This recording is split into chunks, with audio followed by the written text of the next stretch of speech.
Hello students, आज की इस वीडियो में हम पढ़ेंगे ओम का नियम, जो कि क्लास 10th के बोर्ड एग्जाम के लिए बहुत ही इंपॉर्टेंट है।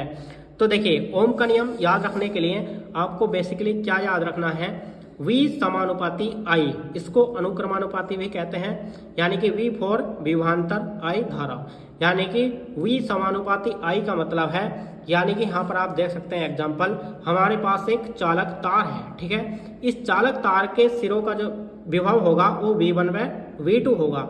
इस चालक तार में जो है I करंट फ्लो कर रही है, यानी कि I धारा बह रही है। इन दोनों सिरों के बीच का जो विभवांतर होगा वो V होगा, यानी कि V समानुपाती I, ठीक है। तो देखिए, कुछ इस प्रकार से ही ओम के नियम में लिखना होता है। सबसे पहले इसकी कुछ कंडीशंस होती हैं, उसको देख लेते हैं। यदि किसी चालक तार की भौतिक अवस्थाएं जैसे कि लंबाई, ताप, दाब, ठीक है, में कोई परिवर्तन न किया जाए, यानी कि किसी चालक तार की भौतिक अवस्थाएं जैसे कि लंबाई, ताप, दाब में कोई परिवर्तन न किया जाए, ठीक है।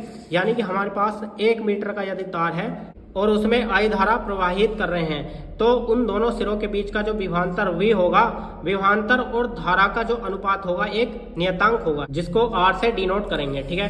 तो देखिए, सबसे पहले इस प्रकार से लिखना है, यदि किसी चालक तार की भौतिक अवस्थाएं जैसे लंबाई, ताप, दाब में कोई परिवर्तन न किया जाए, तब इस नियम के अनुसार, ठीक है। तो देखिए, इस नियम के अनुसार क्या लिखना है, किसी चालक तार के सिरों के बीच विभवांतर V, यानी कि हमारे पास एक चालक तार है, इस चालक तार के सिरों के बीच का जो विभवांतर है, हमारे पास V1 व V2 ये क्या है, विभव है, यानी कि इन दोनों विभव के बीच जो विभवांतर होगा चालक में बहने वाली धारा के समानुपाती होता है, ठीक है। किसी चालक तार के सिरों के बीच उत्पन्न विभवांतर V उसमें प्रवाहित धारा I के समानुपाती होता है।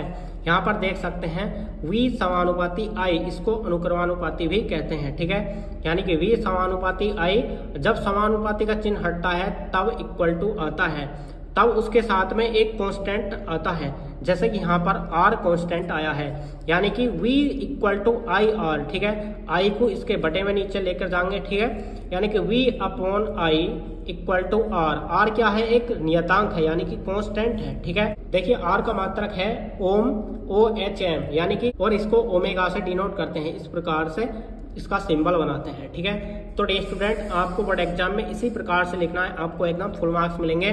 तो डियर स्टूडेंट, कमेंट करके बताना वीडियो कैसी लगी। तो चलिए मिलते हैं नेक्स्ट वीडियो में नेक्स्ट टॉपिक के साथ, तब तक के लिए जय हिंद।